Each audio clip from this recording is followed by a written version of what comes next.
Hello and welcome to DCP SideQuest episode number 54, a pre-July episode.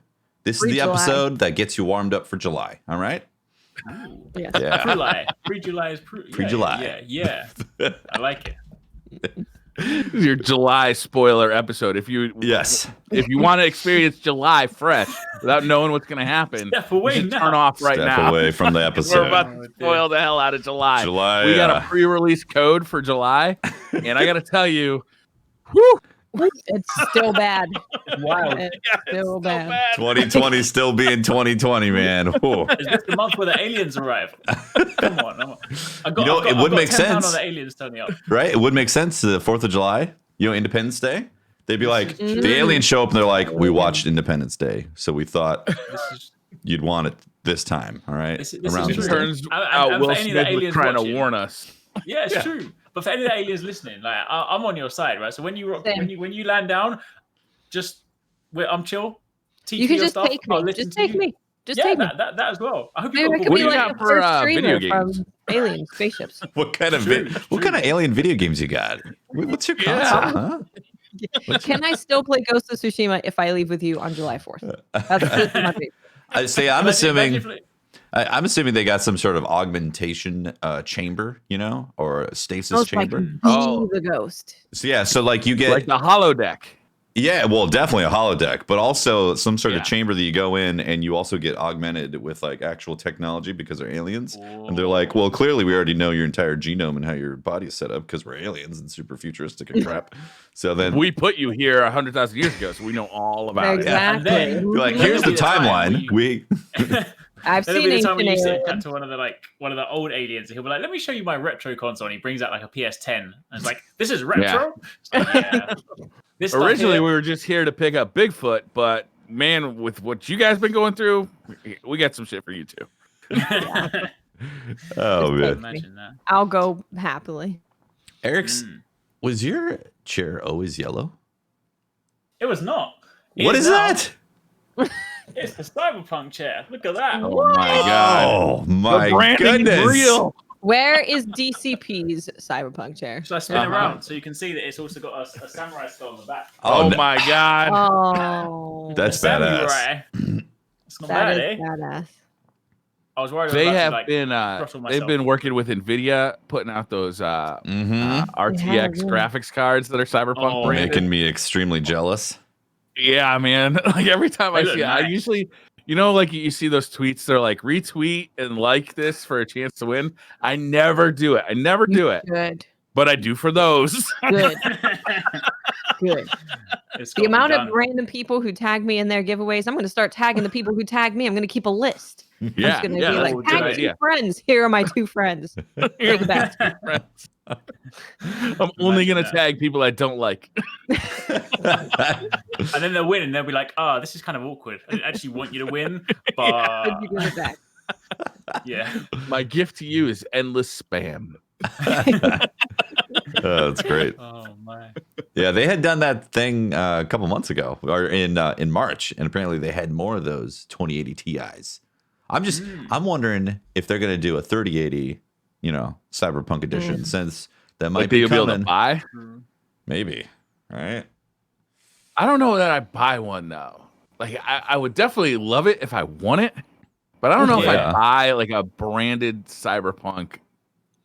Because I'd have to redo like the entire inside of my PC. That's true. New lighting, matching motherboard colors. The color of my lights. You could go yellow. The Aura app. Yeah. Just yellow up on the lights. I know what you mean though. Yeah. It's like do you guys change? You need like a build, right? Yeah. Do you guys change the color of your RGB lighting depending on the season? Nope. Not the season. Yeah, me neither.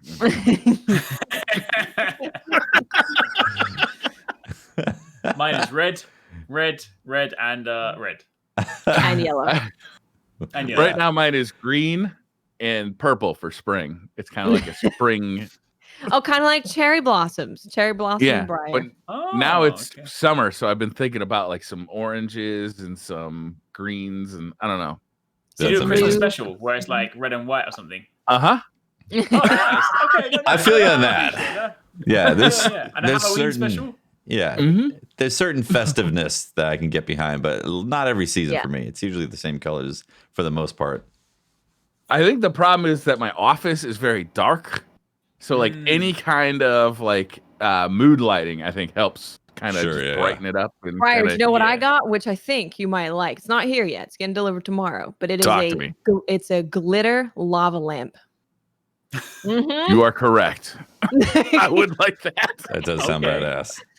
It looks really cool. It puts this like really cool glittery lighting around, and it's just gorgeous. Damn it! Oh, like it reflects the light around the room with the glitter. Yeah, I need one of those for the music studio. That sounds kind of awesome. I remember when I was a kid, I always wanted a lava lamp. My mom was always like, no, you can't have one because they get hot and you'll burn yourself. And I'm like, but mom. Yeah, they're fire hazard, like those old school ones are fire hazard. Yeah, but they look so cool. Like, I know whether you got them in the States, but in the UK, we have one of those kind of sort of weird like gadgety style shops, but the kind of silly gadgets where like you'd always go there at Christmas time and they have all like the lava lamps and like the weird flying drones and stuff, and I'd always be like, I want it. Never got one. Never to this day. And now I'm a grown man. I should just buy my own one, but I just feel like the time's passed. But maybe not. It's not. It's never too late. All right. It's never too late. No, I'm telling you, I thought the same thing. I was like, man, lava lamps is so cool. And now I just realized I want lava lamps again. So I might even buy a few. I might start putting them everywhere. Remember those like they were like globes, and they had like I don't know what it was called, like a diode or something, and you touch them and electricity goes from like the inside your finger. Yeah. My kid got one of those one Christmas, and I played with it more than he did. Oh, those things are amazing. Yeah, those are I got the cat. I'm like, look, cat, put your paws on this. Honestly, my cats might kind of enjoy playing with that. Oh, yeah. Around. That's great. They might play with the glitter lamp. I didn't think this through. Yeah, they might knock it over, right? You don't want that. Something's wrong with my camera here. Let me fix this up a little bit. Oh, there we go. Sorry about that. Oh my God, that's hilarious. Before we get further in the show, we wanted to point out that when we do get to Last of Us, we are going to give you a clear indication of when we're talking spoilers. So if you haven't finished it yet, like that's going to be later in the show, later in the program. At the end. Yeah, more towards the end. But we will definitely give you a warning that we're going to go full on spoilers in that. So just want to give you guys a heads up. We got other things to talk about first, specifically Cyberpunk, right? Arekkz, you got to play it. Cyberpunk. I got to play it. Yeah, 4 hours. Whew. Nice. 4 hours. Just 4 hours How did in you your play house. This was like a game streaming service that you played it on? Yeah, so a few companies have been doing this where they would normally have done like capture events this year. They've set up remote events where they basically in their office they've all got it all set up and stuff. But yeah, we just we log in and stuff, and then there's normally like a developer just sitting watching your screen, and then it actually works quite well. I mean, like on your end when you're playing, there's like ever so slight, maybe like one. Again, I'm never like that. I don't notice that stuff too much, but there's like a little bit of a delay, like kind of a few milliseconds and whatnot. And then in terms of like visual quality, the stuff that you see on your end playing remotely is ever so slightly lower quality. But then because I've done these events like in a couple of different ways. Like when I played, what was the game I played the other day? Oh, when I did like the Outrider stuff, we did that as well. And then when it's a capture event, they record on their end and then send you the footage. And then when you get the footage, it's all crispy and nice. Mm-hmm. And obviously when you play it, but it still looks great when you're playing it. But it's just not like quite that kind of crispness that you would obviously get. It's compression. But but yeah, so it's really good. But yeah, so the structure of what we got to play was we had to play from the very beginning of the game. So obviously I didn't get to, because if any of you guys have seen the E3 demos they did, what they typically did was they would always start the demo, like run through a little bit, and then they'd be like, we're going to swap to a high level character and show you loads of fancy things. We didn't get to do that in this one. So everything I did was very grounded, very like, this is the beginning of the game. Really cool. But I didn't get to experiment with any of the stuff like crazy arm blades, crazy like over the top cybernetic abilities and stuff. It was very much like the beginning. But it was awesome. Like honestly, for a game that we've all been very, very looking forward to, and just kind of, it's one of those kind of things where it's quite hard to jump into games like this because they're so heavily story driven and there's so much stuff you just want to uncover to try and really get a feel for it. But I think back to when I played, I haven't finished it yet, but I think back to when I played like Witcher 3, for example, that starts quite slowly. But this one, I feel like I was almost the pace is almost quite like it picks up quite fast from the very beginning. You're just thrown into it, and there's like a lot of stuff happening in the city, and suddenly you're like, oh, we're going already, kind of thing. So it felt really good. Okay. Play it with mouse and keyboard or with a controller? This one controller. We had to play controller for this one. So yeah.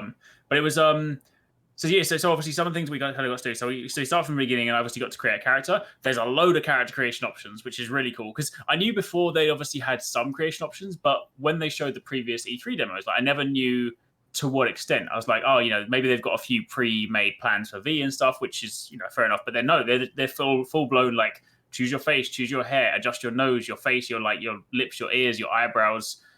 Your genitals if you decide. I mean, it's Cyberpunk, like Conan style. Adjust my genitals. Apparently there are. So here's the thing: I didn't get to this point because I was in a really weird situation because the developer's watching your screen. You're scrolling through character creation. I'm like, all right, I'll adjust my beard, I'll adjust my hair, I'll adjust my face, and I'm like, wait. I don't really want to adjust this right now because this is going to be really weird. So it only occurred to me afterwards because there's actually a selection. Like you don't have to go through that process. Like it's off by default, and then you can turn it on. So I don't know whether by being off by default I made my dude without a Cyber Junior, or whether it just means that I haven't done adjustments. Cyber Junior. I don't quite know because a little punk. Yeah, the little punk, exactly. I just don't know because it's like off by default. I think it might mean it's off by customization by default. So you just get the I think there's an interesting backstory of why you wouldn't have one. You're a stone cold killer. You don't want to be distracted by the wants and needs of the human body. It's true, right? I just traveled the world. So I'll never actually know. But I have since like from some of the previews from the journalists, there seem to be. I think there's like 2 or 3 different styles, and then there's different hairstyles and stuff. So there's some stuff down there. For the junior? Hairstyles for the junior. So there's some stuff going on there. Yeah, but hey, the more important thing. They got beards. They got legitimate beards. On the junior? Not on the junior. Well, maybe. I didn't go that far, you see. So maybe.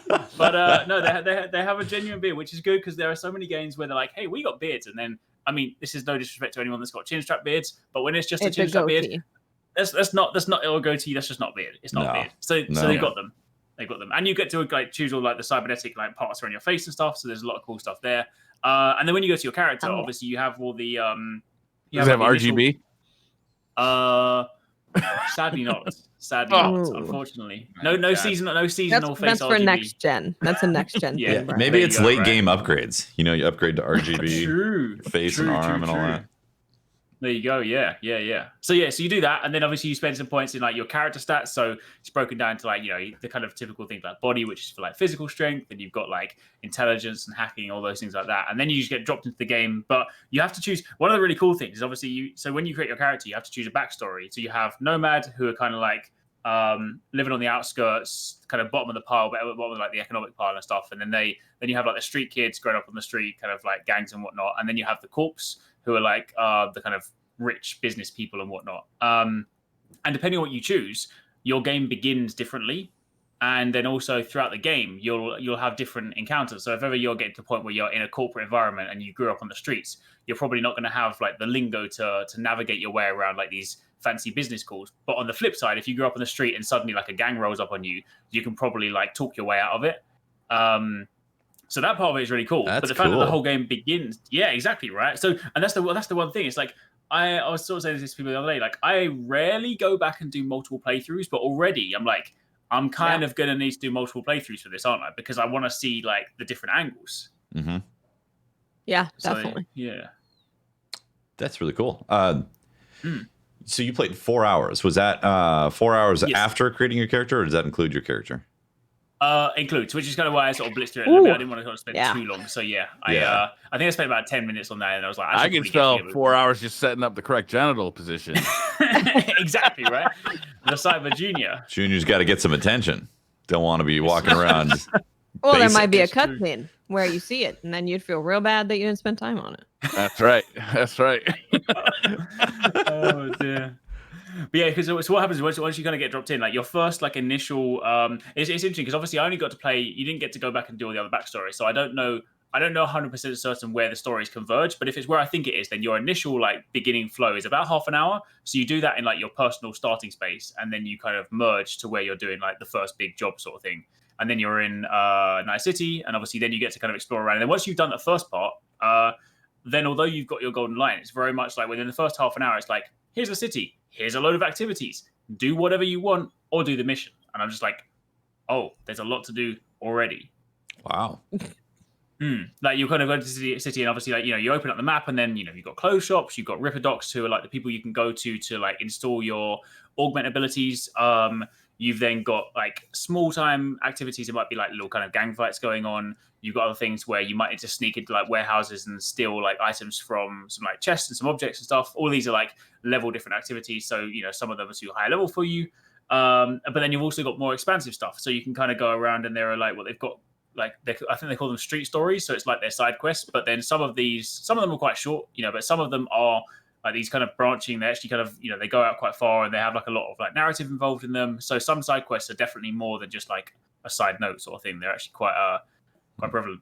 That's one of the things about The Witcher 3 that impressed me so much, was that even like the side stories, that there was nothing pointing you to go there. You would just kind of happen upon like a quest giver out in the wild somewhere, and it would have like this really in-depth story. And maybe it took you a half hour, but like the story that they told was just, it was so much more than what you normally get from like, go kill 9 frogs and I'll give you $100. You know what I mean? Yeah. Did you get a feeling for that? Yeah, I think totally agreed. I mean, like, because obviously all the stuff that I did was quite early, but I think even for some of the street stories, like, you don't just walk up and then find there's a quest giver. Like, you'll have like your phone on you, and then suddenly you'll have like text dialogues with like, you might be messaged and kind of had conversations with people that will already kind of establish the reason for kind of going up to this thing. And then obviously then you can go and embark on that quest. And then obviously you have the kind of follow up from there. So yeah, although the one that I did ended quite briefly, I was chatting to one of the sort of gameplay, the kind of quest designers, and he was saying that, yeah, some of these will actually be quite large. You'll do it and they'll branch out to another thing, which will then have like its own story and the stuff. So yeah, I feel like definitely those street stories will have that kind of feel to them. That's great. That's the thing that I'm looking forward to the most, because I love the writing and the world design of The Witcher 3 so much. That's the thing I'm like really looking forward to in Cyberpunk so much, is like, can they replicate that and improve upon that? Yeah. They're unmatched in that department as far as I'm concerned.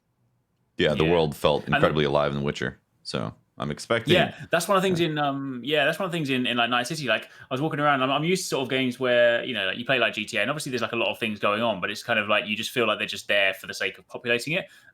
It definitely felt like there's a lot of people you can walk around and you can kind of talk to. Not saying you have like in-depth dialogues with everyone, but like most of the people that I walked past, there was like a talk prompt. So some of them it might just be like, hey, how's it going, kind of thing. But at least they still feel more like they're alive and there's kind of like stuff going on. So yeah, it definitely had that kind of feel to it. And it felt pretty. It's weird, like, because it felt pretty big, like the map. Like, it's always kind of weird to try and gauge map size when you're in a game where you can drive, because driving suddenly makes maps feel quite small. But like for everything I feel like the impression I got from the map size is that the map is big, but also they've definitely gone for the kind of quality over quantity size, where it's like it's big, but it's like modest big but then filled, as opposed to like Red Dead Redemption, where it's like, hey, we've got a huge map but there's not actually anything going on in this game. Like dense, is that what you mean? Yeah, that's the word. Sorry, yes. Apparently, words are not not working for me today. But yes, yeah. So because there's loads of like side streets, you go in the side streets and there'll be like gangs there, and like I felt like, I mean, although I didn't get to explore the whole city, everywhere that I was in, I don't feel like I ever went to one part of the city where I was like, oh, there's just nobody here. Like, even on like a broken abandoned bridge that's closed off by like road signs and stuff, there was still like a gang at the end of it. Just like suddenly they rolled up on me, and I'm like, oh, I didn't think anyone would be down this road. So there always seems to be like something going on in the city, which is actually really cool. That's really cool. One of the things I saw in some of the preview footage was there's an outside of Night City. There's like a desert out there, and you can actually drive out to there. Did you get a chance to go out there, and what was out there? I didn't get to because when I think my understanding is that that's the starting area for the nomads, because they start off out in like the scrapyards and stuff. I chose Street Kid, so I started actually in the middle of Night City, and And then obviously the corpos, they start off over in like the other district, which is like the kind of the nice shiny corporate district. So I believe, I mean, we will be able to go there anyway, but at the beginning of the game, I didn't get to, because they basically have like at the very start, although it's largely speaking open world and you can kind of go where you want, at the very start, it's kind of like they did in GTA. It's narratively closed off. So they're like the police are cordoning off the areas and stuff just while you do the first bit, and then it'll open up. So yeah, I didn't get to see it. I only saw it afterwards in the B-roll. But it looks cool though. It's nice to sort of see the varied areas, because obviously we've seen a lot of Night City. We haven't seen a lot of this kind of corporate district, which I'm looking forward to seeing, because all of their like design aesthetic just looks awesome. But I think they said there's 4 or 5 districts, and then you got the Outland, the Badlands as well. So yeah, should be pretty cool. Did you get to you do much of the brain dance mechanic? Because I think that's the only thing that's come out where people have been like, don't know if I want to do that. And I know some people that played it were like, this was kind of boring and slow, and I don't think I really want to do much of this. So yeah, so brain dance is actually, here's the thing, it's a really cool system. It's one of those things that just doesn't demo very well. It's like, I described it in like our previews, where like, imagine you watch someone playing Uncharted, right? And you're like, and he's running out, like jumping across platforming, and there's like the tomb's crumbling. You're like, yo, this looks amazing. And then flip over to when I'm standing in a tomb, dragging a box, trying to solve a puzzle. And you're like, this game looks kind of boring. It's kind of what Brain Dance does, because the idea behind Brain Dance is that you can use a headset to re-watch camera footage, but you can then break the camera. So you don't just watch it, you can break the camera footage down. You can move freely, you can scan elements within the footage, you can strip back the video layer and just analyze the audio. So what you do is you then use it kind of like a puzzle to solve situations. So the demo they gave us in the stream was basically, there's these 2 guys, they're getting ready to go and rob a store. The guy goes in, he takes the money, and as soon as he's about to leave, he gets killed. So you then rewatch the footage and you scan around, you scan the gun first to find the heat signature. You then break down, you take back the video layer, and you analyze the audio, and you realize that from the outside, you can hear people inside the shop speaking to kind of give you context. You then go in and see the guy gets killed. And as you're leaving, you're then able to look at the behind the counter and realize there was CCTV to show you that his mate that put him on the job is the guy that killed him as he walked out. So you can basically solve the puzzle, which you wouldn't have seen from like, your perspective. So it's kind of like this sort of fun detective thing.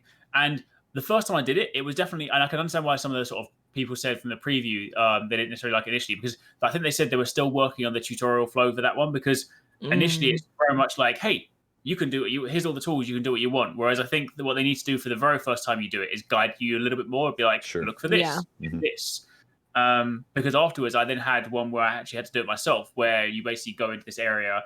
You might have seen the guy in the trailer, the kind of big robot looking guy. When he walked out the lift, I went in there, and basically when you go into that area, he has there's this guy who's basically got this briefcase which needs to be hidden in a very cool area. So what you basically have to do is you go in, listen to his conversation on his phone first, and then you basically scan some stuff, or you scan something in the room, which basically says like, oh, this needs to be kept below certain degrees, and then you scan around the room looking in like the fridge and certain places, and you're able to uncover it so that when you go later on, you know where it is. This is like if you had access to all the information Google has on you. Exactly, right? Just combing through your file. Oh, but it's definitely very sort of cyberpunky. I can see why some people might not like it, because it's a definite change of pace. Like you go from like jumping around, shooting, driving to suddenly like, oh, now I need to scan this area. But it definitely fits the theme of the world. Like it's a very sort of cyberpunky kind of thing to do. It reminds me kind of like Ghost in the Shell, like let me sort of jack in and see what's going on kind of thing. So I liked it. I liked it a lot. I can't wait to play the game. Yeah. One of the things that people don't like is like customization. Like I spoke about like when you create your character first, like you have 5 primary stats, which is just like body for like damage, agility, hacking, cool, and like I forget this. Basically, they're your 5 kind of base stats, which just affect the way that some of them affect like your gun damage, some of them affect your ability to kind of worm your way out of situations, things like that. But then when you go into the game afterwards, you can spend your top level perks in them to increase those stats, and then you dive inside to buy perks. And if you imagine that for every single one of those 5, there's a big sheet of maybe 20 perks and 3 tabs. Because so for example, say you go into body and you're like, all right, body has shotguns, has like machine guns, and has just like melee damage. For each of those, it's got its own sheet of skills, and then you times that by all of them. Wow. So, there's tons of them, and you're like, and you spend, and some of them are obviously just small things like statistical stuff, like increase in damage on guns or this, that, and the other. But then some of them have got like capstone skills that actually give you abilities. Like in the melee one, I was able to throw daggers and stuff. So there's some really cool stuff in there. And then you have that layered on top of the fact that you then go to the Ripper Dock and you physically install augments into your character. So those are the kind of stat stuff. And then you've got the augments are where you get things like the mantis blades, like the blades out your arms, or like the special eyes to like scan stuff, and then like, or there's like blades where let you do like jump attack stuff. So you've got like 3 layers of customization for your potential build. And then you've got weapons on top, because the game's got loot. Like it's got gear, it's got like rarities of gear. So you've basically got layer upon layer upon layer of just like, sounds great. How do you want to build your character? This game can't come fast enough, man. Like, it can't come fast enough. I'm so excited for it. You had me at genital customization, to be honest. Yeah, like the Cyber Junior right there. Cyber Junior getting customized. Dude. Let's go, man. I don't think you can install Ripper Dock augments in the Cyber Junior though. That would be amazing. You can't, a laser put beam? a That would be great. Honestly, thematically in the cyberpunk world, I feel like that would be pretty common. Augments in the generals. Oh, dear.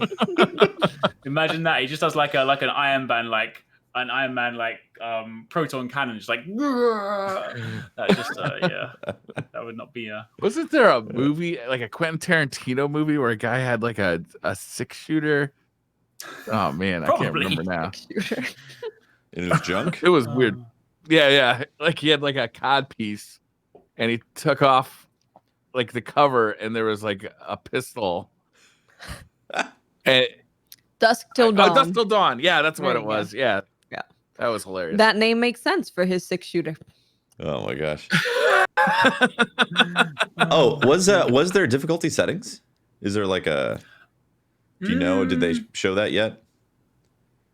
I didn't see it, actually. That's a good point. No, because when I did it, I was like on the main menu and I just pressed new game and it just put me into the character creator, but I was in a demo build, so I don't actually know if there's difficulty or not. Yeah, I mean, The Witcher, it had like 4 different settings, and I'm wondering if they're going to do the same thing or if they're going to have a different type of difficulty system built into it, or I don't know.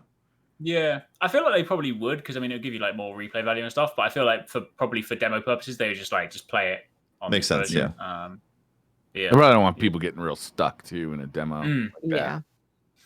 How did it feel? Like, how did it actually feel? You played it on controller. Like, how did it feel to control your character, to shoot, to interact? Like, so for the most part, like felt really, really good. The one thing that I think I had that was because one of the difficulties you often have whenever you play like beta or early development builds and you're playing on PC, but they force you to use controller. Typically in that build, auto aim is not on. So when you're playing on controller, you don't have auto aim. And they said they were still kind of fine tuning it. So when I'm playing on controller through a streaming service with ever so slight delay and I don't have auto aim, what I did find was that everything that I felt really good. But there were times when I was in a gunfight and I'm like, I'm sure I was shooting. And then I was speaking to the guy, the quest designer. He's like, on my screen, you were like shooting like a second too late every time. And I was like, oh, because on my screen, I felt like I was shooting them.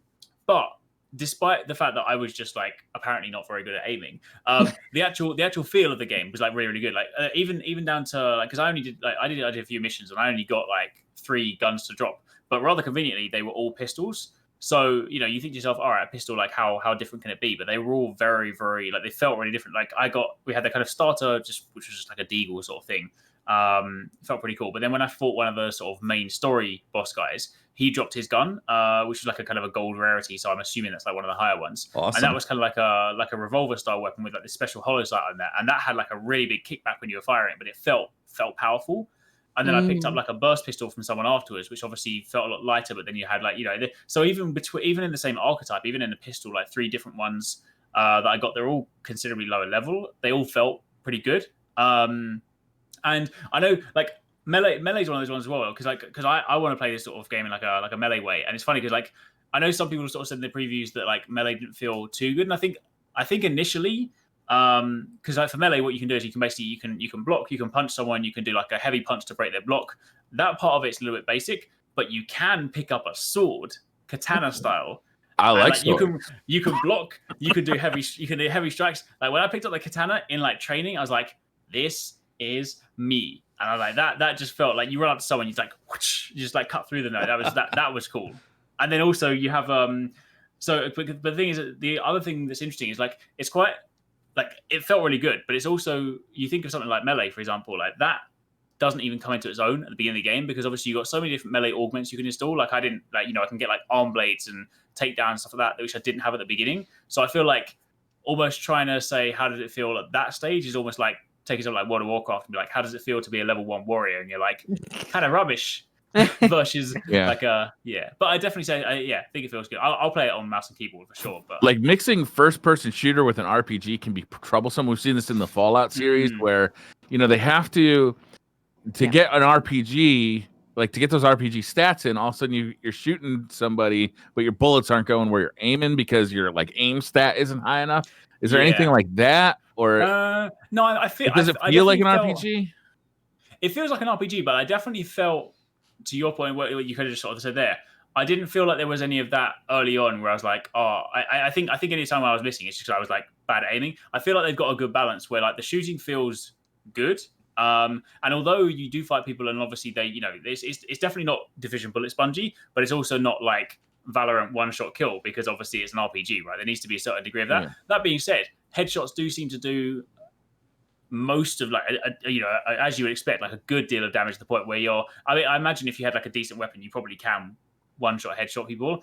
Because I was using like pistols, it was kind of a couple of shots and stuff. But yeah, that I definitely didn't feel like my abilities to like shoot and stuff were being hampered by my lack of ability. But then also on the flip side, I don't know how much that will improve when I do get stuff, because you've got things like the drugs you can take, which kind of appear to slow down time, and so you've got like a lot of like fun things you can mess around with that. So that'll but actually it's funny because you mentioned kind of Fallout, because I've never been a fan of the Fallout series. Like I've tried to play them before, and that is a good point, because I was thinking about it afterwards. Like I've never really been a fan of Fallout for like a few reasons. Like I don't really like the setting and the kind of the visual look for it, but also just the way that Fallout plays. I've just never felt like, it just always felt weird and clunky to me. Cyberpunk definitely didn't feel like that. It definitely felt like it felt really good. That's good. So yeah, That's good. Really from looking at gameplay of like guns being shot, it at least looked like the guns felt good and unique and stuff. So because there's been some gameplay of other games where I'm like, the guns don't look like they're gonna feel that good, but it looked like they will. So that's great. Yeah, I'm very excited. Very excited. Yeah, cannot wait to jump into that game. Yeah, this got pushed back to November, right? Yeah, mid-November, like the 22nd or something. That's like almost at the end of 2020. Like, can we just just push it? Give it.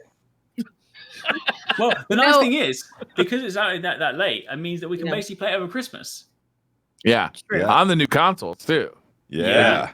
The new consoles theoretically be out around that time. Before the Cyberpunk anime is released, I'll be happy. Wait, there's a Cyberpunk anime? There's a Cyberpunk anime. It's coming out in 2022, and it's being made by Trigger Studios, which are a really good animation studio. Is that going to be one of like the best exclusive to any service, or how's that going to be released? Don't know yet. I don't Netflix. know. Oh, it is Netflix. Yeah, you're right. Yeah, it Netflix. Is Netflix. Nice. It is. Yeah. I'm so excited to see Trigger in the Cyberpunk universe. They're gonna to anyone that hasn't kind of seen that stuff, like they're like Kill la Kill, Gurren Lagann, Promare, that kind of stuff like that. That vibe in Cyberpunk. It's perfect. Gonna be good. Man, I gotta say, I watched the Castlevania anime on Netflix, and now all they recommend to me is anime. Good. All of it. Good. That's great. Like, perfect. Hey, we heard you like anime. You talk about this like it's a problem. This is great. Now you can be recommended the Cyberpunk anime in 2022. Fantastic. This happened to be on Twitch a couple years ago. I don't know, for some reason, I'm not even gonna say it. Never mind. I'm not even gonna. All the channels they're recommending me are body painters doing ASMR. Yeah, basically. I don't even know how that happened. Oh damn. Oh my gosh. So needless to say, you're excited about Cyberpunk, Arekkz, right? Definitely. Yeah. Just a little bit. Just a little, right? Yeah. Just a little bit, yeah. Yeah, I think we all are. It's gonna be good. Definitely. Yeah. Can't wait. Oh yes. Yeah. Yeah. What's next? Yeah, Watts, go for it. Well, something came out today about a so the Harry Potter RPG that we saw. This is literally the first I'm hearing about this, actually. Wait, you didn't even hear about it? At all? I heard about the RPG. Nope. Yeah. I mean, I've heard of Harry Potter. There was a leak a while ago that just showed some of the gameplay that I don't think we were supposed to see at that point. And then today some information came out about it. Not much, but we know that it is a AAA game. So it's being made, it's a AAA game. It's being developed by Avalanche Software. I don't know if you guys want to Google what they made. Let's have a look. I don't recall. It's scheduled for late next year, and it is open world Hogwarts and surrounding areas, which is exciting. Okay. And they said J.K. Rowling has very little direct involvement, which might be a good thing for lots of people. And it's going to be revealed after DC Fandom. Why would having the original author's little involvement be a good thing? She's starting to be a little bit crazy these days. I think she's been drinking too many of her potions because she's wild now. Is she like, I don't give a fuck anymore. I'm super rich, so I can say whatever I want. Basically, yeah. Probably. That's probably right. Let me pick this shovel and let me start digging this hole. Yeah. Avalanche Studios have worked on things like Ultimate Mortal Kombat 3, Rugrats, Chicken Little, Bolt, Toy Story, Disney Infinity. So lots of Disney games. So yes, we'll see. We'll see how it turns out. Gonna be honest. Open world around Hogwarts, Gonna be honest, I don't really expect much from this type of game. Yeah. I feel like the systems are probably gonna be kind of like dumbed down, so it's not gonna be super in depth.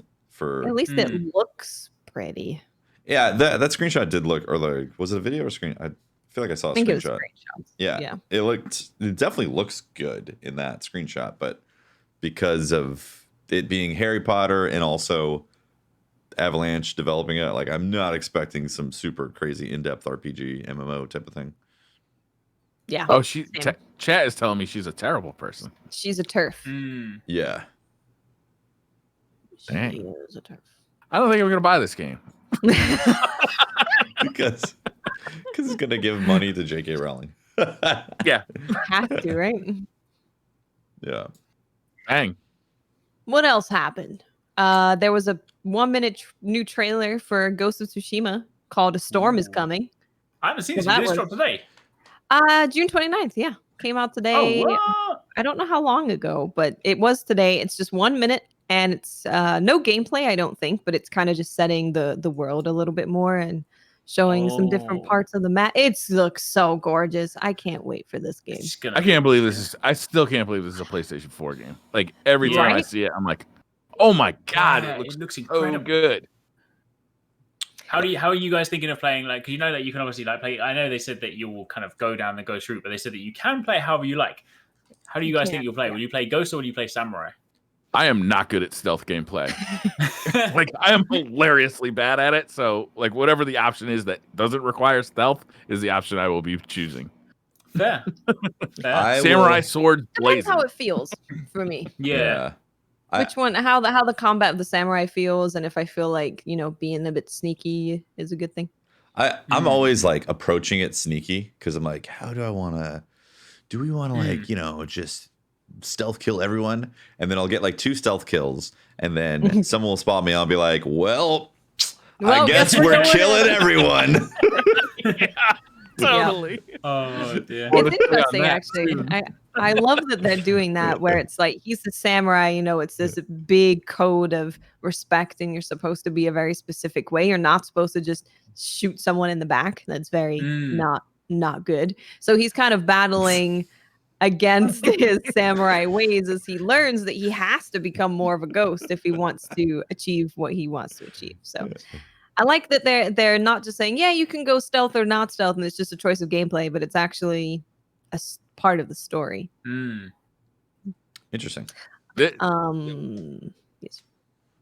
This game looks fantastic. When I started watching some preview footage and it started looking so similar to a Ubisoft open world game, I started getting a little concerned about it. Like, That's fair. Like, I like everything I'm seeing, except like, is it going to be one of those games where like there's just like a million things on the? Is it going to be an Ubisoft open world game? Not that I don't love Ubisoft open world games. I think that Assassin's Creed's Odyssey is an amazing game. Origins was an amazing game, but some of them I really don't like Fallout, or not Fallout, Far Cry. What was the last Far Cry? 5, Six, yeah. five, New five? Dawn or Yeah, some one crap was- like that.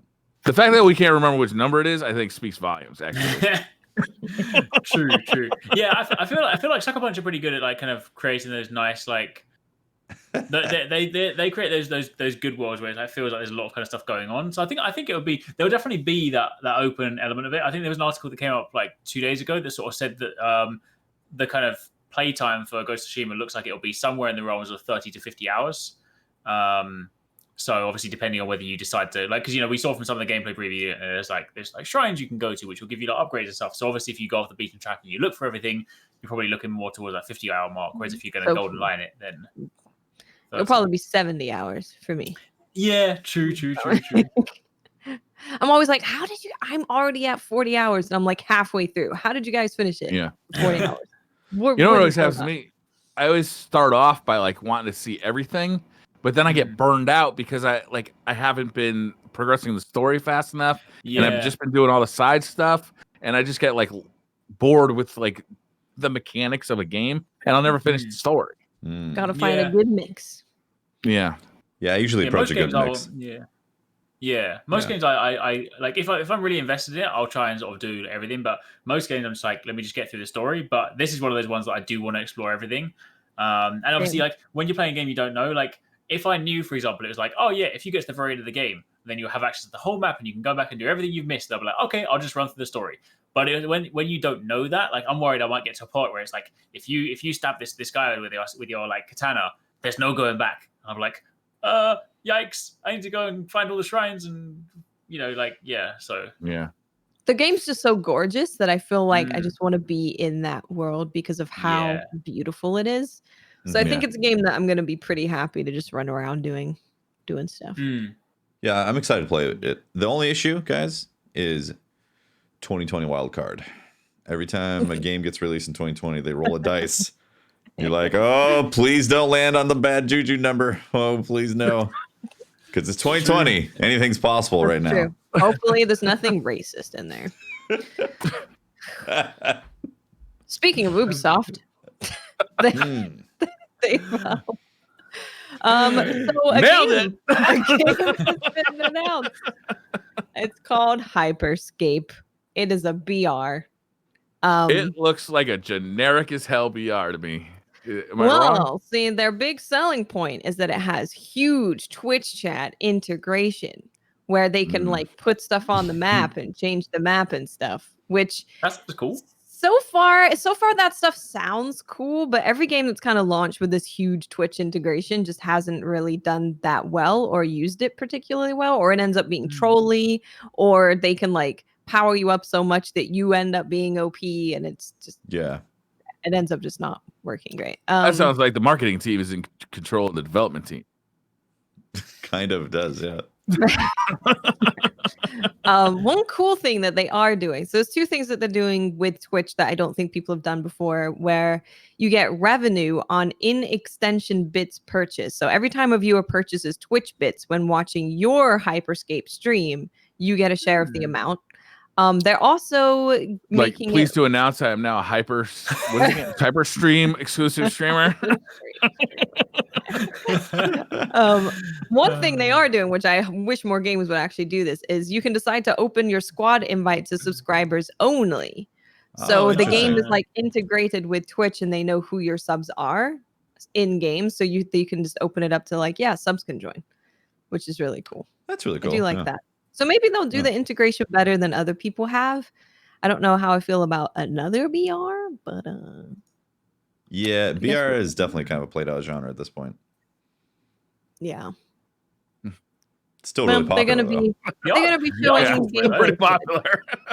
They're gonna be showing gameplay footage later this week. I guess what I'm saying though is like a lot of BRs have come out at this point trying to take that spotlight, and they've just completely gotten swept aside because the genre is technically matured at this point. Like there's a couple pillars of what people go for.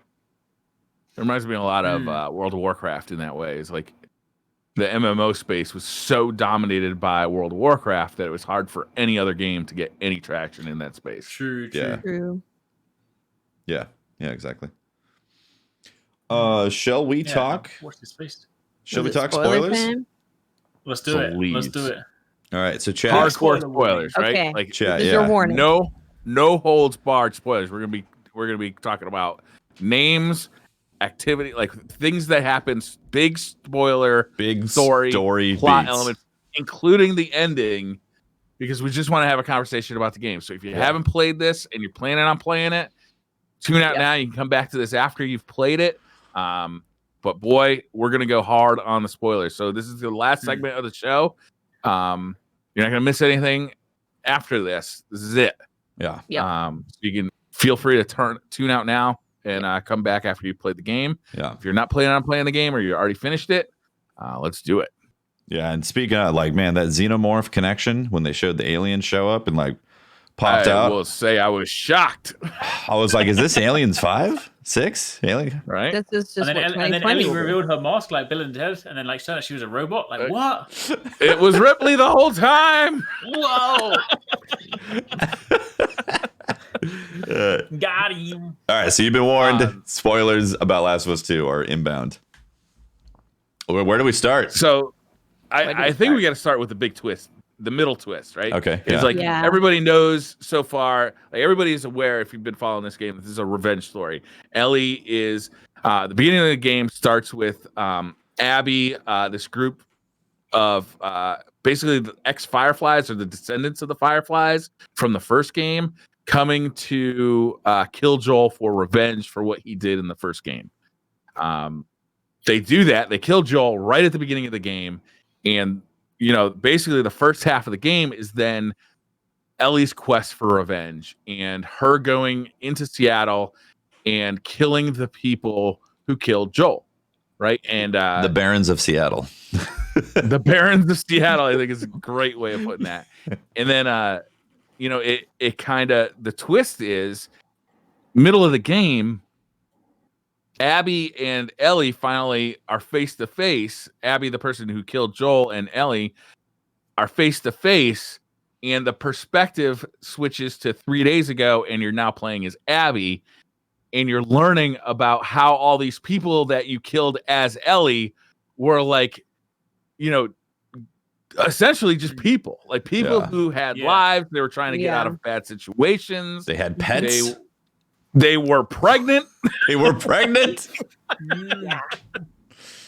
Like, holy smokes. It was me and my wife were playing. I was playing this and my wife was watching it. And we were just commenting, like, this is the most fucked up thing a video game's ever done. Because after you go through all this time killing all these people in horrific ways, brutal ways, good God, you then meet them and learn how their personal struggles and what their life story is, and really, to me, like, get an appreciation for these people. Like, I learned to like actually like these people quite a bit.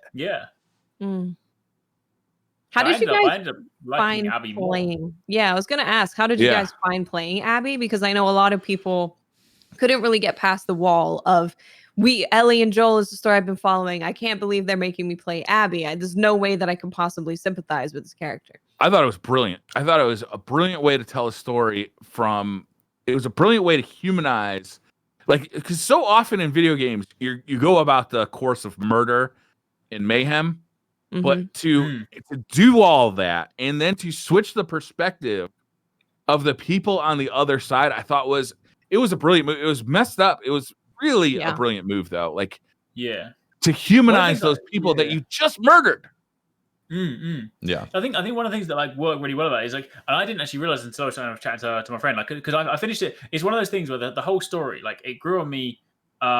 More over the weeks that I've kind of thought about it more, because when I first finished it, initially I was slightly conflicted. I was like, oh, you know what, like, obviously I played Last of Us 1, I'm super invested in like Ellie and Joel. Obviously when the beginning thing happened, I was like, all I want is revenge, just want to get them done. And then like when I got to the end of it, and obviously there's kind of the flip where it's like, oh, you don't get to kill her, and then suddenly you have to go and get revenge again and you still don't do it. I was like, this is a whole waste of time. Like, when I first finished the game, I was like, you didn't even need a sequel. But the interesting thing is that because where a lot of people didn't like when it switched to Abby is actually quite clever, because the emotion you feel by the frustration of having to switch to Abby is kind of the emotion you need to go through. Because at that point in the game, you hate Abby, right? You're like, the only thing I know is that she killed Joel. Like, I hate her. And like, I'm playing as this person that I hate. Like, I hate this moment. And then you're physically hating playing the game.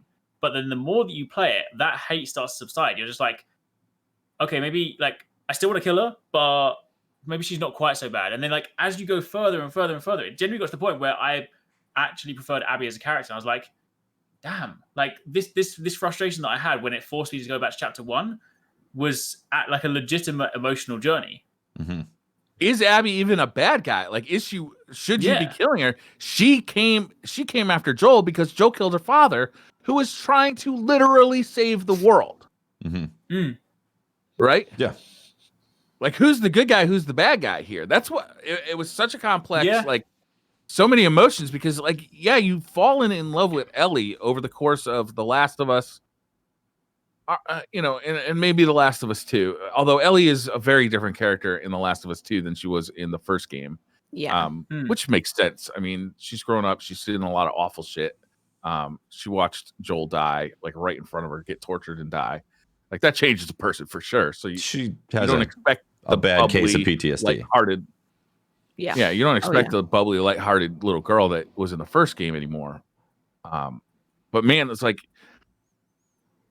Ellie does things in this game that like you have to do. Like, you have to do the controller inputs, and I didn't want to do them. Like, I just didn't. Like, I didn't want Ellie to do these things because I'm emotionally attached to this character, Ellie. And I didn't want her to be doing the things she was doing. At the end of the game, you have this confrontation with Abby in the theater. And then that's not the end.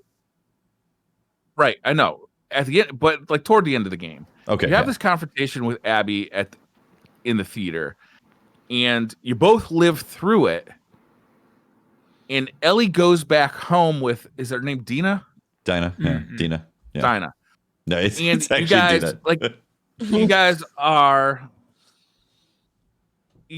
like living what seems to be a happy life. You're on a farm, you've got the baby is born. Everything should be good, but Ellie can't get it out of her head. She has to go back out after Abby again. And Abby has now moved on from this, right? Abby has gone, like, she has latched on to Lev, and they are now looking to rebuild the Fireflies or rejoin the Fireflies. She's moved on. But Ellie, like, can't do it. She cannot move on. She still has to kill Abby, even though Abby has now spared her life twice. Yeah. So when it switched over to Abby for me, I was like, what the hell? What's going on here? But it definitely grew, and it grew and grew, and seeing the revelation of like the characters growing or having identities for the people that you had killed as Ellie, that was really brutal, but also brilliant at the same time for how they put that together in the game to create those emotions. And then by the end of it, what was crazy, or not by the end of it, but like the time you get to the fight with the theater, I thought it actually blew my mind that like I thought that was the end of the game, that we were having a boss battle, and the boss battle was you played earlier, like playing against yourself from the earlier part of the game. I was like, wow, this is brilliant. I thought it was going to end there, and I thought one of them was going to die. I really did. But then they went over to the farm, she ended up sparing her life because Lev said, hey, don't forget you're a human, don't become a monster, and so then they had this like farm life, and I was like, okay, they're showing the farm life stuff, and she has a family. Now if you have a family, like, I feel like that should be the turning point for Ellie, that she has to move on from the revenge, and like, this is important because it's not just her, like, her life has been spared. Don't throw it away. Your life has been spared a couple times. Don't throw it away. And this is where I full stop go, I don't like this story anymore, because she throws it away. She puts her relationship in jeopardy with her family and decides to go hunt Abby again. And to me, like, that whole thing could have been thrown out, and I would have been okay with them ending the story on the farm. And I think it would have been a better story, because the fact that I disagree, because that's when. Oh, let me finish. Ellie finally, Let me finish, because then we're just going for another round of revenge, and she's literally throwing everything away. And on top of that, she's crossing half of America again to chase after this woman who has already moved on. And like, it's just, for me, they already stretched the potential of like, all right, I'm going to make you have to believe this. You know, you're going to have to stretch some ideals here to believe that we can get to this point in the story. And then they just did it again. And I was like, no. Too much. And at the end, she finds her on the stocks or the sticks where she's basically being crucified. And she was already in her dialogue, she was talking about how she had better not become a zombie because she wanted to have this knockdown, drag out fight.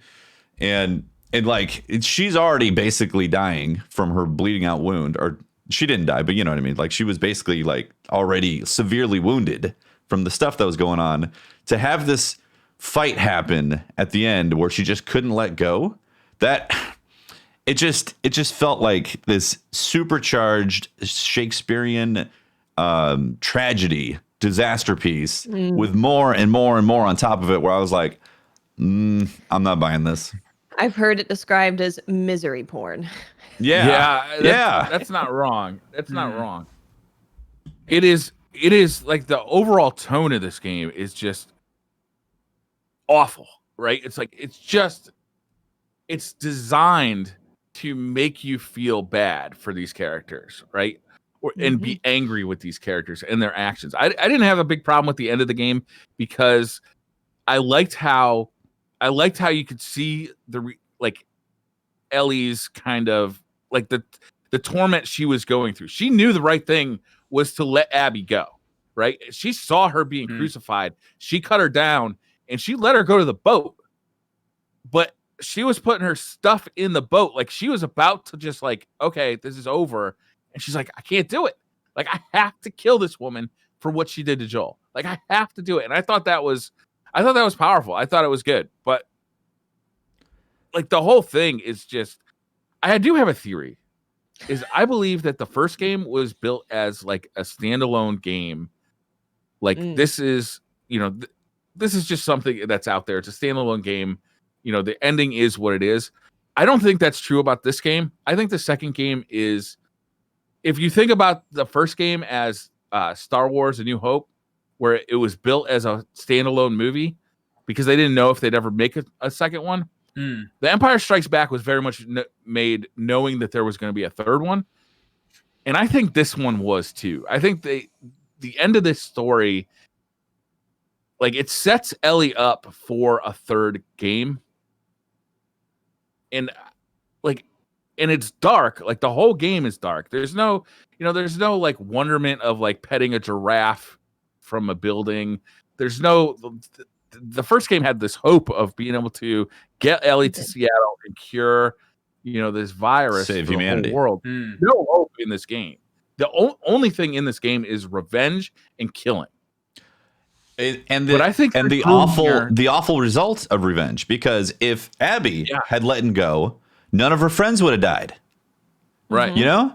If Tommy and Ellie could bury the hatchet and say that was awful, but crossing the country in zombie land to hunt for people, it's got to end somewhere. Then her friends, Jesse, wouldn't have died.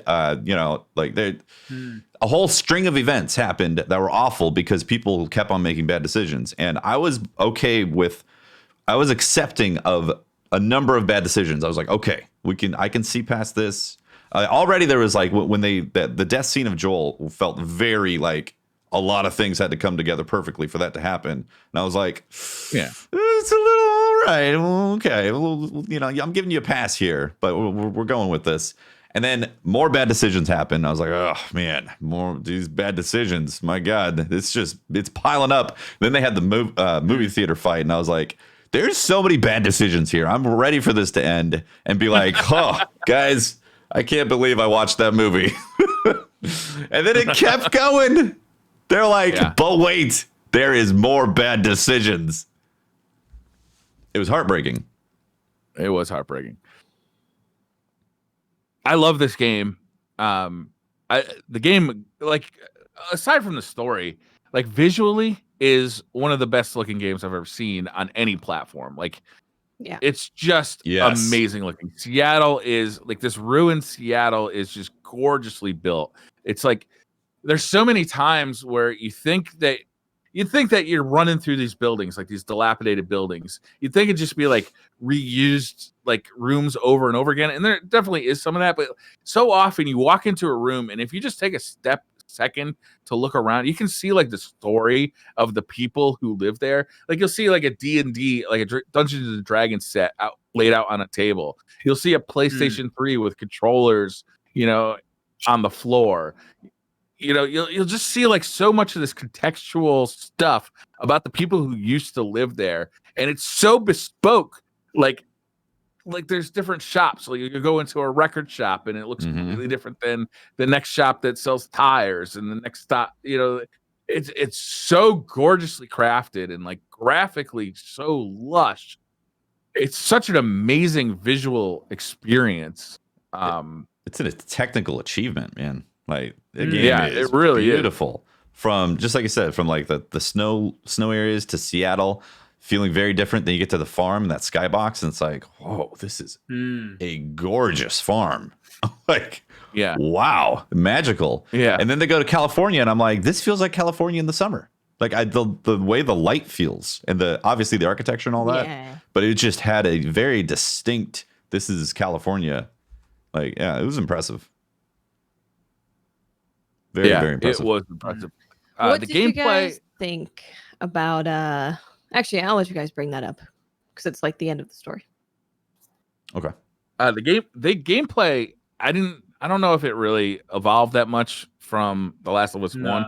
That was kind of the thing about The Last of Us 1 that I didn't love. You know, I loved everything about The Last of Us 1 except for the actual playing of it. Like, stealth games aren't my thing. You know, like, I just don't dig on stealth games that much. And like, in The Last of Us 1 and The Last of Us 2, like, I just wanted to, you know, like, progress through the story, and this whole like looking around. You have to look in every corner of every area intensely because you're so limited on ammo. You're so limited on crafting supplies. Plus, you can just walk right by really important upgrades for your character, like a flamethrower or something. Yeah. Did you walk by that? You didn't no. I was definitely scoping everything, but I got it, and I was like, I could have easily missed this and then not had a flamethrower. Right. I think I missed a lot of stuff because my end game completion time came in like 17 hours, 50 minutes, something like that. So I blitzed through a lot of stuff. That's like fast. For me, these kind of games, I was like, I want to play the story. And I'm like, I know, and for reference, I know they're not zombies, but I don't like zombie games, right? So I was like, clickers, I hate them. They're horrible. So for most fights, I would go somewhere, and I'm like, well, because I'm golden lining it, I haven't explored. I've got 3 bullets. I am a terrible aim. It takes me three shots to actually work out how to shoot someone. So those bullets are useless. So I'll stealth around, but I genuinely, so my master tactic for most things is like, most fights, I don't even need to do. I throw a brick over there. Everyone will go there. I rush the door. Even the doors you have to hold triangle on. Like, by the time they've realized that I'm trying to get out of the door and they turn to face me, I'm already through the door. And I'm like, ha. So there are so many fights where I'm just like being chased by tons of people. I'm like, I'm out of here. It's not me. So yeah, that's how I played the game. I literally ran. I played the game as a deadly bush. People were like, God, keep dying by that bush. Just silence bullets. One thing that was frustrating about the changeover to Abby was Ellie has a shiv. Like, in the first game, you had to craft each shiv, and I was super happy that Ellie just has one and it doesn't wear out. But Abby doesn't have one. She has to choke everybody to death, and it takes way longer than shivving people. And it was really frustrating. And that's actually strong. She is super strong. My biggest frustration with playing the game was like, it just took so long to get from A to B sometimes. And sometimes like the bridge sequence over Seattle was amazing and intense, and it exposed like the flaw, like that Abby wasn't this like perfect soldier. Like she did have flaws. She was afraid of heights, and she almost killed herself and Lev because she was so scared of heights, right? Yeah.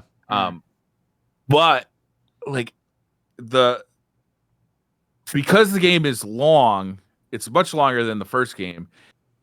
So much of your time is spent traveling from A to B that to me it got repetitive.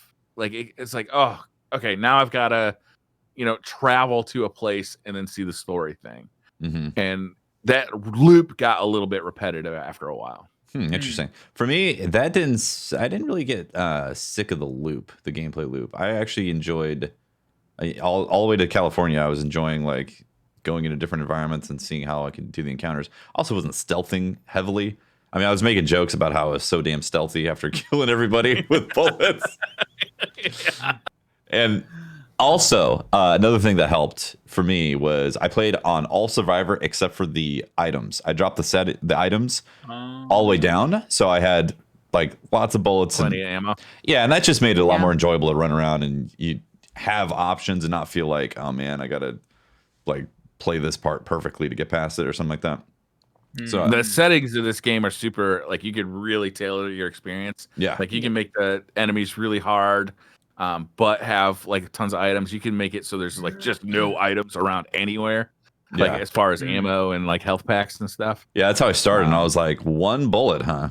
After all of that, one bullet. Like you are forced to stealth. Like, yeah. If you don't have the items, because you have to, unless you do what Arekkz does and just like throw a brick and run the other way, which works. It does work. I did the same thing when I was low on ammo. It's true. Yeah, I know what you mean though about like some of the gameplay though, because like I feel like and part of the reason I ran through like some of the stuff in this one is that it did a similar thing to what Uncharted 3 did for me. Like I love Uncharted, and Uncharted 2 is like one of my favorite games, but Uncharted 3, I feel that the pacing was slightly off on that one because in that one I get so into the story, and then it would just like constantly interrupt the story with here's a mandatory gunfight, and I'm like I just want to know what happens next.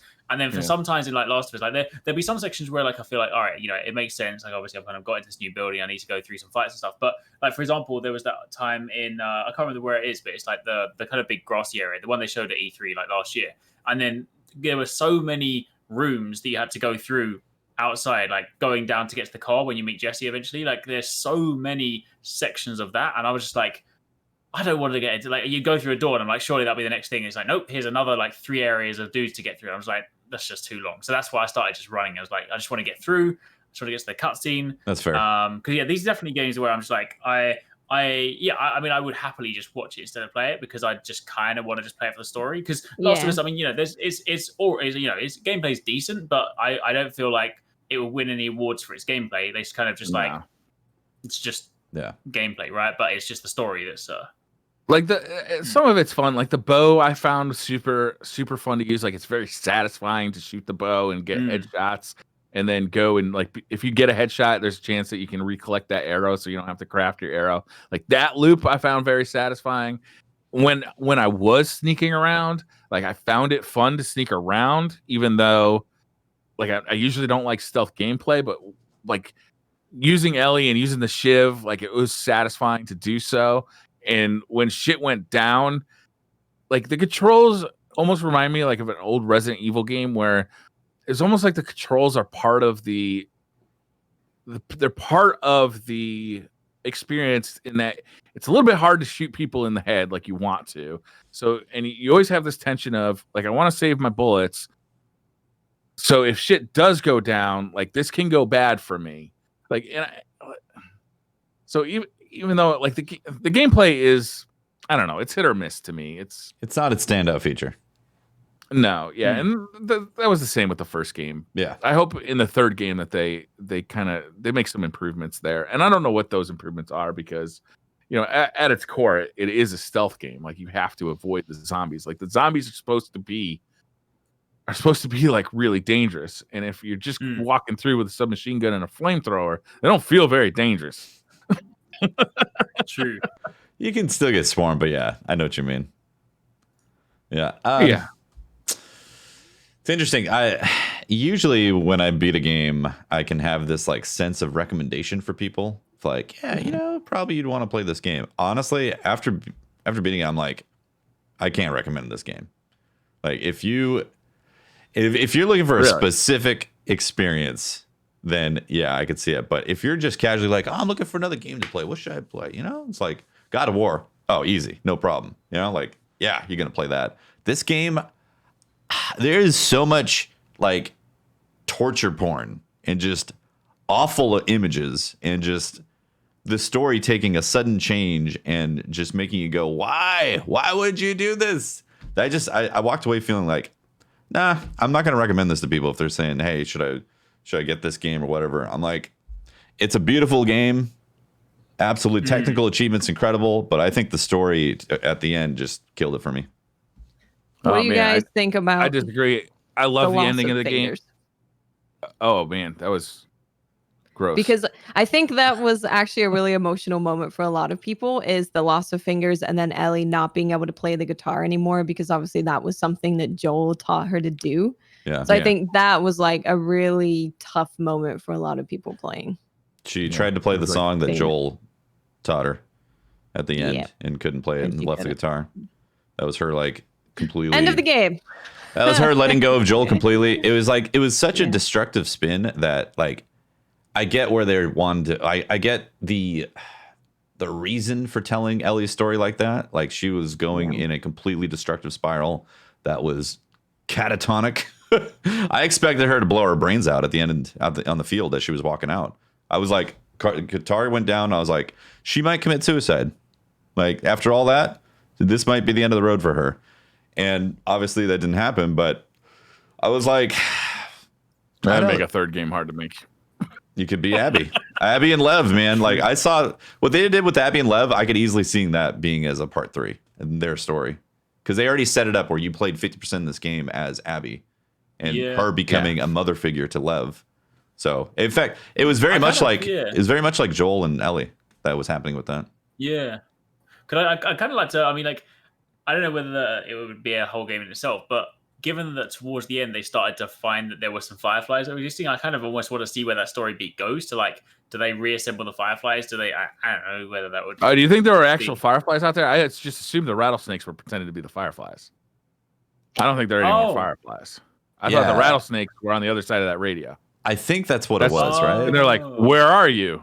And then they came right to her and got her. Right. I didn't think of it that way. I was like, oh, okay, maybe I thought they were actually out there. Like, huh. Yeah. Maybe you're right. Yeah. Yeah. This game reminds me of something like a movie like Blue Ruin, where it is, Blue Ruin is a revenge movie with a man making horrible decisions, in the name of revenge, and like I feel like this game, it's not going to leave you with a bright and cheery feeling, but it's definitely worth playing. And I came out of Last of Us saying they should never make a sequel to this game. Like they should never make a sequel to this game because it ended in such a perfect way. It was a perfect wrap up of a story. After playing Last of Us 2, I can't wait for the next one.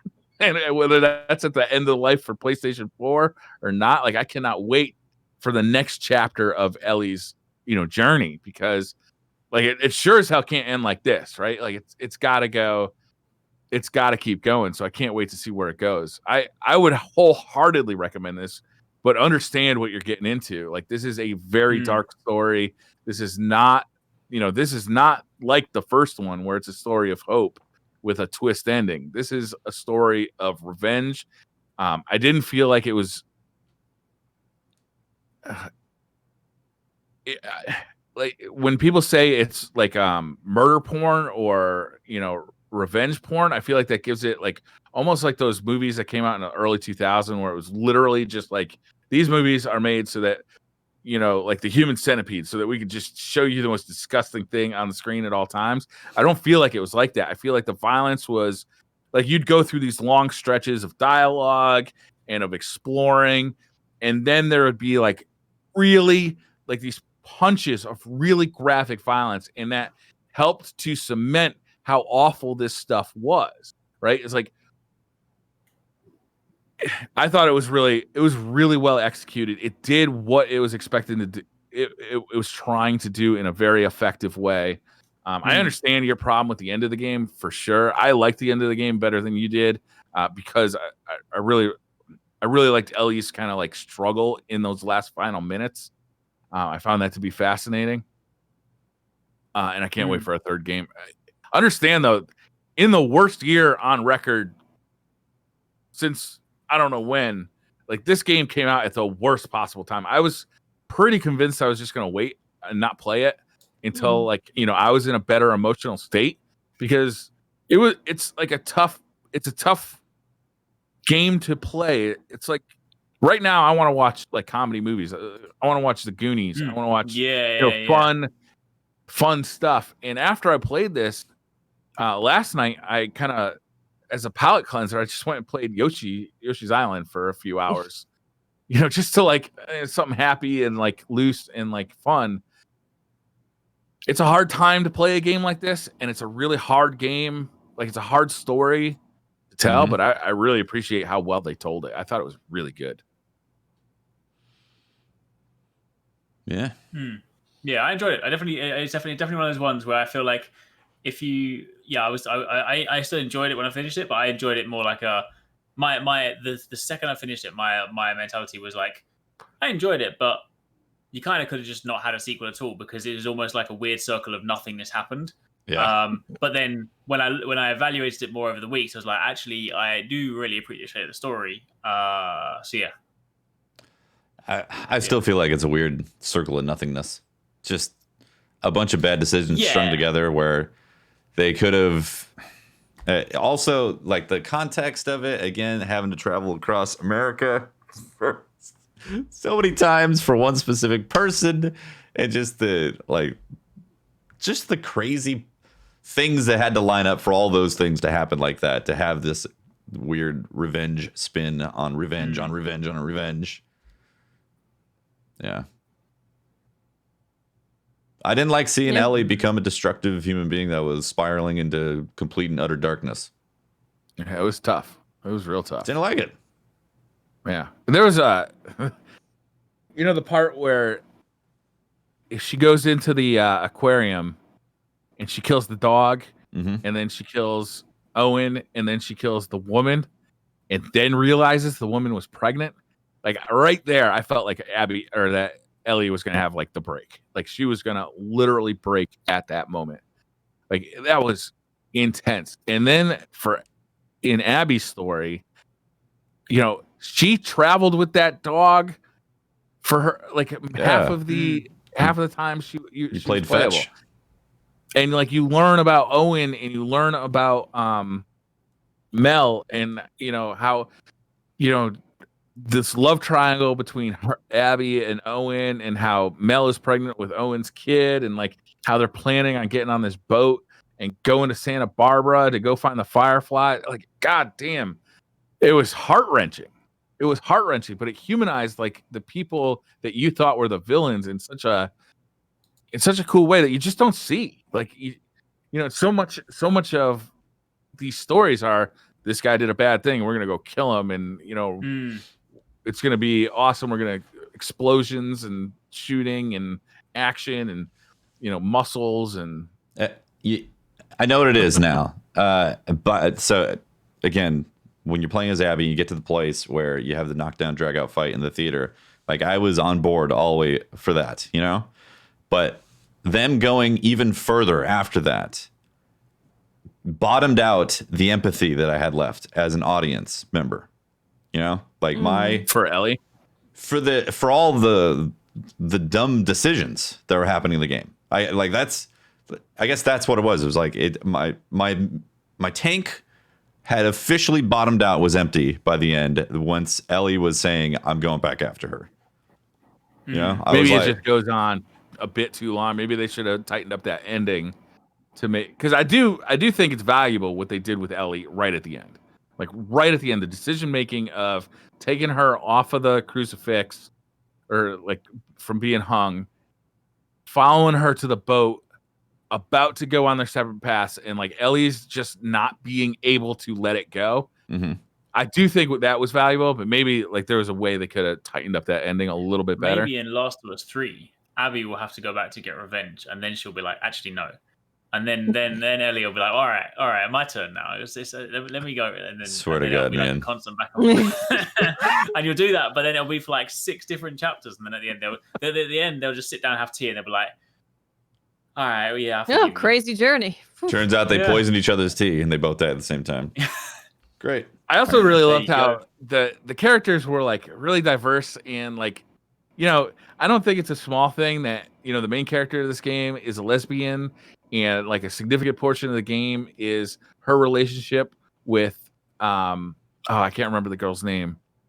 Dina?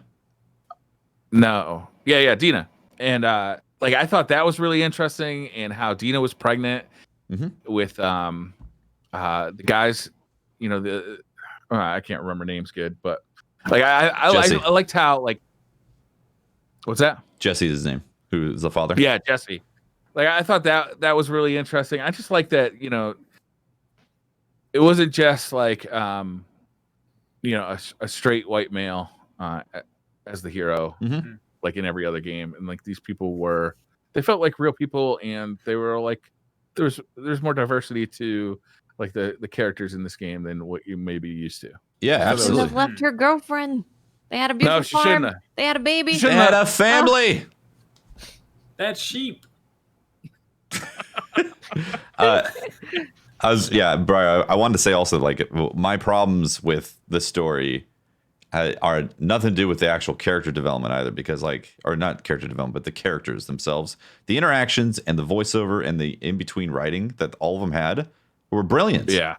Top notch. Yeah. Even just secondary banter while you're just like wandering around, like, with side characters like Lev and his sister. Like I thought were just magnificent. Like just the stuff that's going on. Like you learn so much about these characters, and like at no point do you feel like, ooh, that voice acting's terrible. Like no, spectacular. Yeah, it's all incredible. Yep. It's a hard time to play this game. It's the worst possible time for a game this dark to come out. But man, even if you come back to it, I'm sure there's going to be a re-release on the PlayStation 5 that'll be 60 FPS and 4K. Like I highly recommend coming back to this game eventually, when we as a society are in a better mental place, because it's like I didn't think there's no hope in this game. There's no zero. hope. It's just all dark. No. It is all dark and sad, which doesn't necessarily make it bad. It's just how I think portraying that kind of story where it is so dark the whole way through, you have to be even more careful with how you end up tying up ends and stuff. Because with hope, it's like, oh, there's hope, and then you can reach that hope, and then the story's done. But in a game where it's just dark, there's not really an ending, right? There's nothing that makes it better besides Ellie, like killing everybody, and then she'll probably at the end of that, she'll feel hollow and like it wasn't worth it, and then. I mean, she comes home and she lost her ability to play guitar, which was her main connection to Joel. She lost her family, like everything. The very end of this game is as bleak as it can be for Ellie. Yeah, which is why I'm so convinced there's going to be a third one too. Maybe the setting for number 3. Her 2 fingers grow back, but as like clicker fingers. And then it turns out that she's the leader of the clickers and she can control them all. And then in actual fact, she sets up a clicker colony, and then they just sit together and they have tea. And they play guitar. Yeah. And then Abby comes over and kills one of the clicker, and then she's like, you killed my family. Oh, here we go again. Clickers are natural born rhythm sections too. Like just ready to go out of the gate. True. Well. There you go. Spoiler talk of Last of Us 2. We did it. We did it. That's the show. Also, we're running over time. Yeah. That's the show. Yeah. Thank you very much for watching, guys. On that happy note. Yeah. I'm bummed out thinking about it. But don't worry. Origami King is also coming out next month. That will give you there you go. The positivity you need. Shout out to Yoshi's Island. Thank you, Nintendo. Keeping it strong. For making a game that looks like it was drawn in crayon. Oh, man. All right. Well, that is the episode. Thank you very much for watching SideQuest. SideQuest. Complete. There you go. Episode number 54. Shout out to all of our Patreon members and our Twitch subscribers for supporting what we do here. You guys are amazing. And also shout out to everyone watching, whether live or YouTube or Spotify and all the places. We do appreciate all the support. If you want to find more of me, you can talk to me at Teft on Twitter and catch my streams, twitch.tv/TeftyTeft. And you can catch out the VOD where I'm like, this game is garbage after playing Last of Us 2. I am Miss 5000 Watts. You can find me on Twitter, Twitch, and YouTube. Just look for Miss 5000 Watts. And I'm Arekkz, and you can find me over on Twitter and YouTube at Arekkz or at Arekkz Gaming.